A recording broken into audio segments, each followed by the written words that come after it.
Kamusta? Sa proyekto natin, kailangan natin ng washing machine na makina at pulley. Ginupit ko ito gamit ang grinder. Medyo nadali ang baras. Pero ayos lang yon dahil 11 mm ang diameter nito at ang kailangan natin ay 10 mm lang. Ganito na ang baras matapos i-machine. Kailangan natin ng adapter para sa chuck may kuno sa isang dulo at 10 mm na butas sa kabila. Kita ninyo, kasya ito sa baras. Gamit ang bisagra, ilalagay natin sa chuck.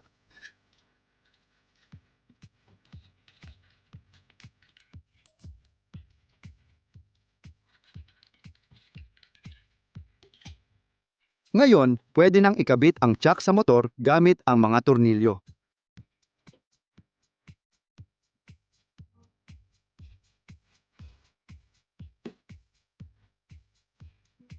Susunod, kailangan natin ng piraso ng plywood na may sukat na 50 sa 70 at isa pang maliit na piraso na 20 sa 20 na kailangang ikabit gaya ng ipinapakita sa video.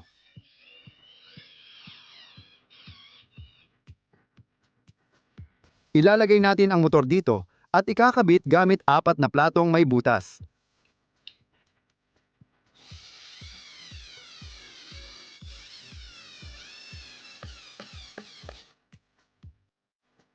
Kailangan natin ng kahoy na 10x4 ang kapal na ididikit at ikakabit gamit ang pandikit at tornilyo.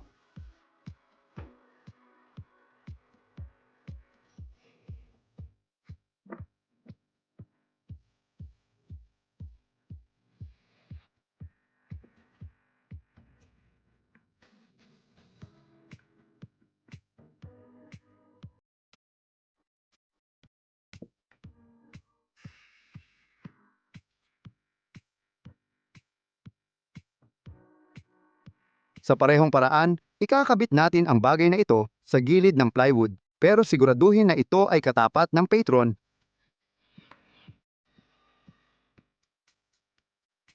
Bubutasan natin ito ng 2 butas.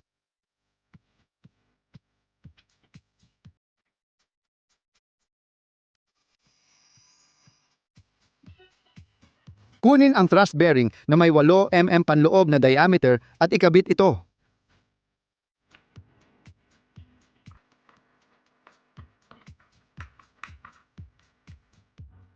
Para malaman ang RPM ng makina, lalagyan natin ito ng espesyal na sensor.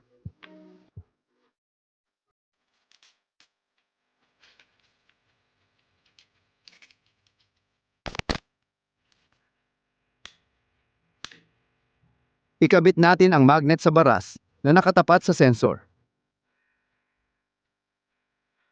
Ikakabit ang wire sa terminal ng makina.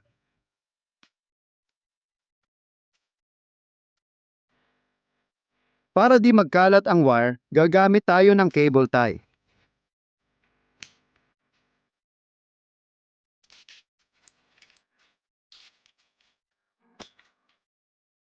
Tapos na, pwede nang takpan ang makina gamit ang plywood na takip.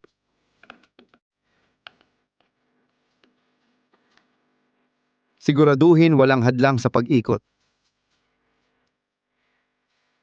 Ikakabit natin ang gilid na ito para gawing katawan ng lalagyan ng elektronika.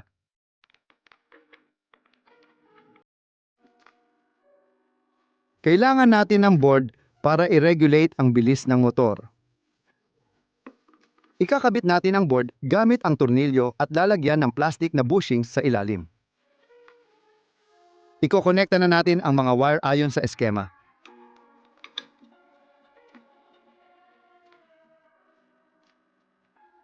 Kakailanganin din natin ng transformer na 12 volts na siyang gagamitin para mapagana ang taho sensor. Gumawa ako ng takip mula sa fiberboard kung saan kailangang ikabit ang panel ng sensor, ang switch para sa power, at ang variable resistor na gagamitin natin para i-regulate ang ikot.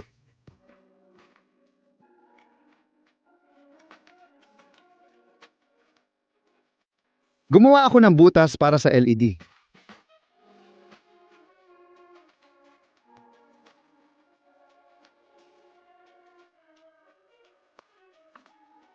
Ngayon, Ikinokonekta na natin lahat ng mga wire, switch, at panel mula sa taho sensor.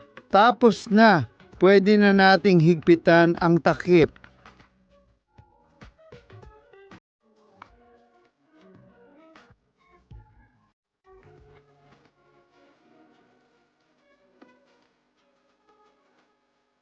Pwede nang ikabit ang hawakan sa variable resistor.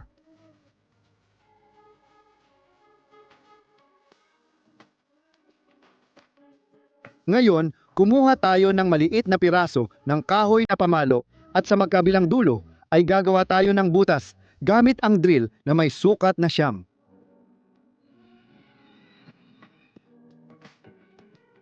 Sa butas, ipokpok ang 8 na furniture nut.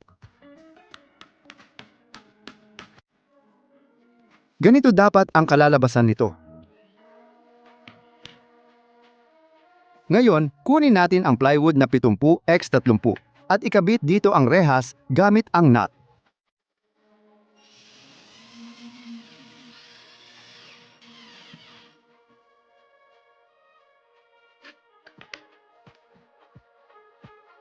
Sa likod na bahagi ng plywood, magmarka tayo para sa mga bisagra at ikabit natin ang mga ito.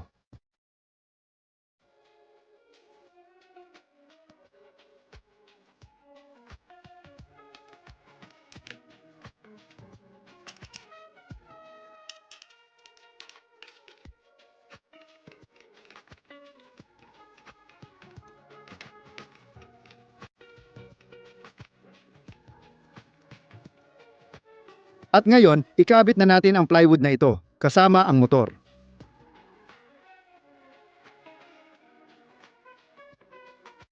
Ipasok lang ang bolt sa nut.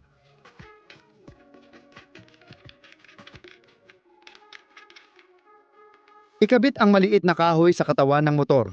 Malalaman nyo ang gamit nito mamaya. Butasan ang kahoy sa ilalim ng thrust bearing gamit ang 6 na drill. Ipasok ang bolt sa butas tapos higpitan ng nut.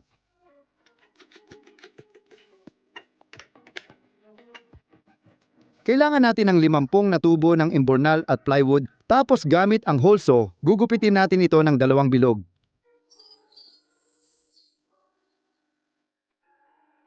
I-drill at lihaing maayos ang bilog para magkasiya sa tubo.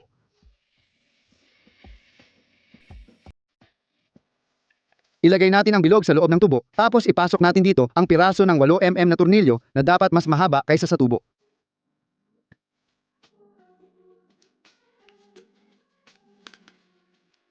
Pagkatapos, lagyan natin ng siksik na buhangin ang tubo. Sa kabila, ilagay ang bilog at higpitan gamit ang washer at mani.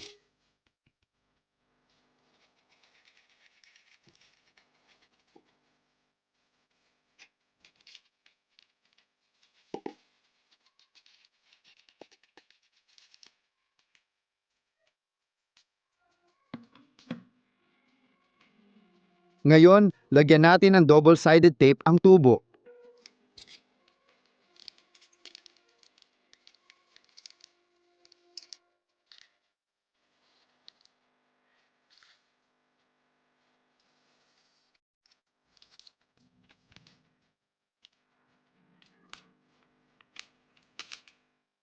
Pagkatapos, idikit natin ang liha sa tape.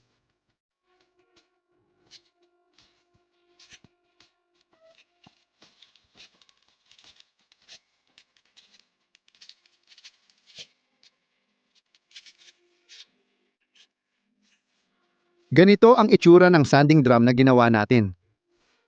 Pwede na nating ipitin sa chuck at truss bearing.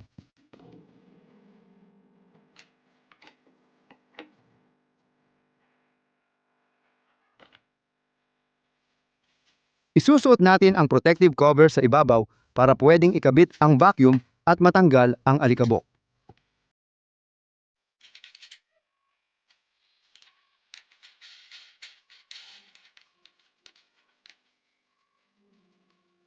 Ngayon, subukan na natin ang nagawang makina. Ina-adjust natin ang taas ng drum gamit ang bolt para sa iba't ibang laki ng tabla.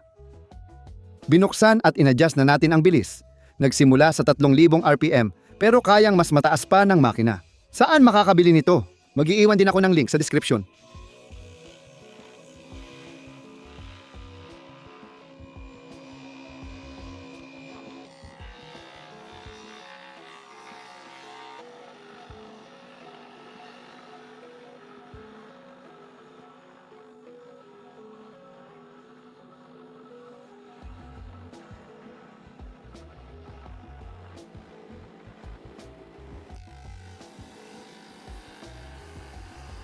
Kita nyo, nagagawa ng gawa-gawa ko ang trabaho niya.